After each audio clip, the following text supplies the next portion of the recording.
He was stacking charges and rearranging things just to make it fit a case. Make the case is nonsense. It's a perversion of justice. To make him a convict, a convicted felon. It affects his candidacy if he's a convicted felon. It's a travesty of justice, a mockery of justice.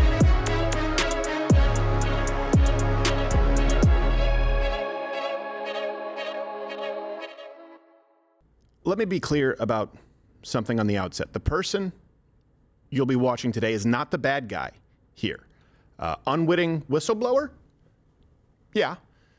Nicholas Biasi is the Chief of Public Affairs for the Department of Justice's Southern District of New York. Something you may be familiar with, and the most prominent federal trial court in America. Those felonies did nothing to stop Trump from running.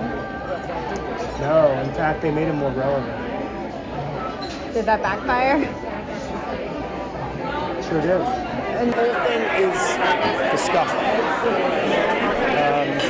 They're just out to get him. And that's why I like the surging of the police. It's a perversion of justice.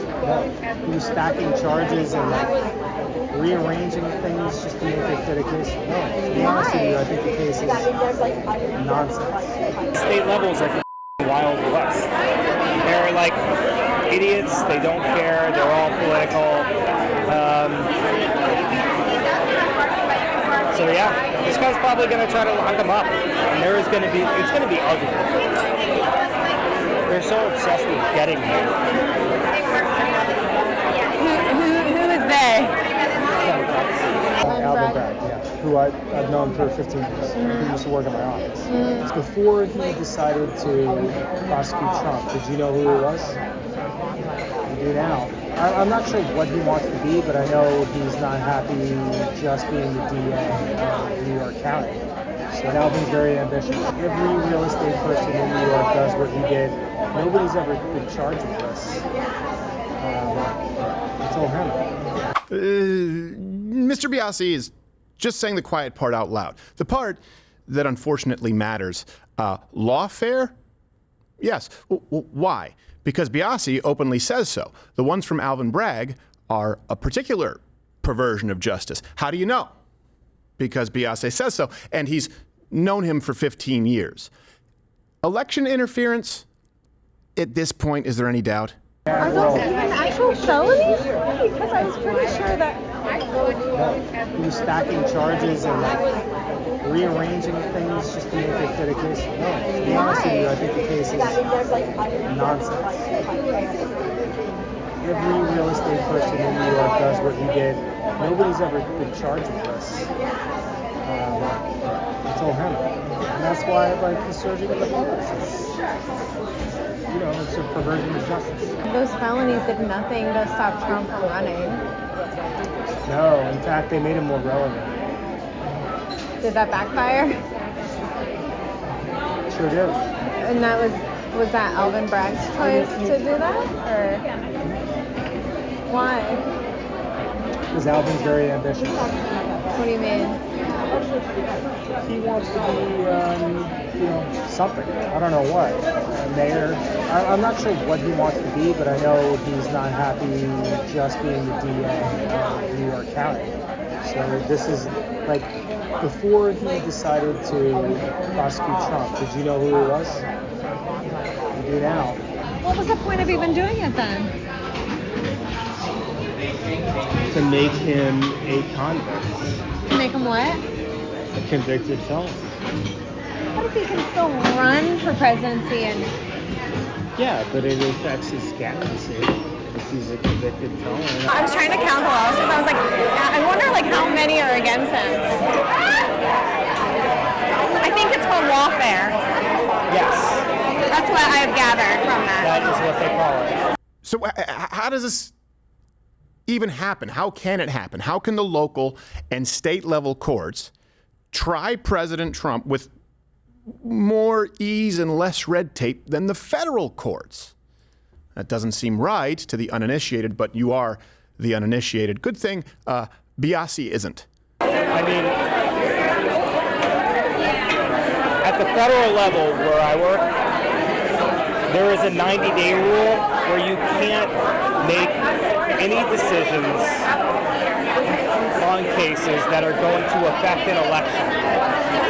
That rule does not apply at the state level because the state level is like the Wild West. They're like idiots. They don't care. They're all political. So yeah, this guy's probably going to try to lock him up, and it's going to be ugly. They're so obsessed with getting him. Who is they? How do they get away with that? It's a different system. Like the state level and the federal level are like night and day. It's hard to explain, but like there are so many more rules in the federal level, and they're like the threshold for a crime is so much higher. Like I said, like the state level is like the Wild West of law. It's like very, for lack of a better term, unregulated. Less checks and balances. And I know what you're thinking. I thought it too. Well, you're talking about one case or two or 19. Hey, if it's local, you break the rules. You pay the piper, or even if you don't, if you're President Trump, pay the piper. But there are other cases in the country.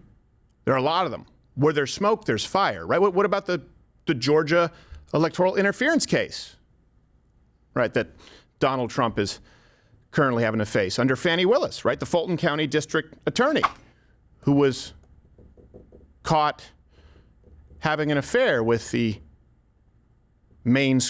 special prosecutor Nathan Wade. So is that the strategy against Trump? Just hit him with all the legal battles all across, like the 100%. the Fani Willis, Georgia stuff? What do you think about that case? It's a travesty of justice.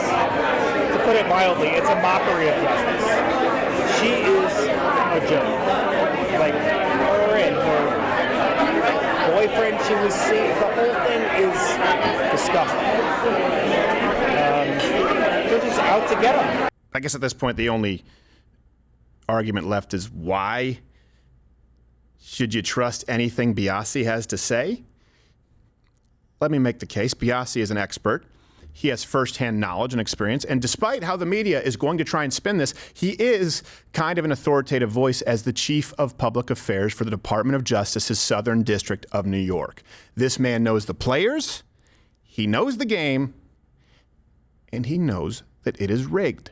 Who's that? Alvin Bragg, Bragg? yeah, who I've known for 15 years, who used to work in my office. So here's us, here's Alvin, he's county level, and he decided to do the case. Yeah. And Michael Cohen is their star witness who we prosecuted. Okay. You know who he is? That guy's psycho. He calls me. And he records What does he it. want with you? He's like, he's got this thick New York accent. He's like, is this Nicholas Biasi, the chief of public affairs? And I'm like, yeah, this is me. He's like, this is Michael Cohen. Why won't you guys, vacate my conviction? And I'm like, I can't really, I'm not authorized to speak to victims or defendants. Which I thought was a pretty good answer, not knowing who was calling. And he was like, well, who can he speak to? And I was like, the media. And he goes, I have one of the biggest podcasts in New York. But I kind of didn't believe him. Yeah. And I was like, well, you're still a defendant, and that precludes me from talking to you. Of course. I've known Alvin for 15 years. Like, how well do you know him? I used to work with him for 10 years. You guys had dinner together and hung out? No, we weren't best friends. Okay. But I mean, like, if I see him, we know each other really well, but like, do I respect what he's doing? No. Is he a nice guy? What about like the other people you work with? Do they know it's all a political perversion? Yeah. Of course. Well, Trump stuff? Yeah. Well, we deferred on all this stuff. What do you mean? We investigated, decided that, for one thing, there is precedent that you can't indict a sitting president. You cannot. You cannot. Okay. There is an Office of Legal Affairs rule that you cannot indict a sitting president. It's just too disruptive to the country. So we didn't. But the DA did. Again, it's important to remember that Biase is not the bad guy here. I know you're probably mad. Lawfare is a thing. And it's not only happened to Donald Trump, it's happened to many of you watching or listening right now. Some of you don't even know it yet. You don't live in a free country simply because you have laws. You only live in a free country if the laws are applied equally. Otherwise, the law is not a tool to protect a free people. It's used as a weapon to bludgeon the people who perhaps think wrongly. What is the media going to say here? And it's a good thing that this is part of an ongoing series every single week between now and election night, November 2024. This is Mug Club Undercover, the stealing of a nation. There's more to come, but I still expect them to play the same cards. This person's not authoritative. He is. He's speaking out of turn. He's not. He has no first-hand knowledge. He does. This is selectively edited.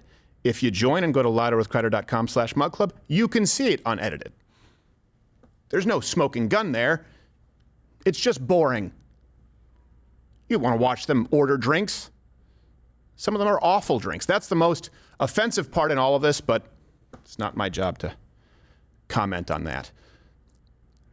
We've been working behind the scenes tirelessly and have been shocked at what we have found, and we'll be showing it all to you every single week between now and November 5th, 2024, the election live stream of the century. And that night, wouldn't it be nice if on that night you didn't see the same tactics that you now know have been going on for the years leading up to it?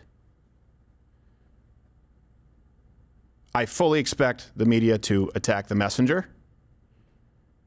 And if that does happen, well, join Mug Club. This is all the culmination of months of tireless work here from the Mug Club Undercover Unit. Before you decided to prosecute Trump, did you know who he was?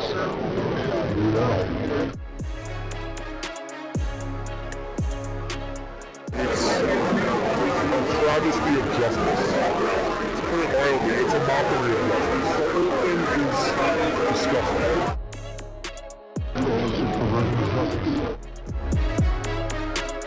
Tune in tomorrow, 10 a.m. Eastern, because that's what we do every day.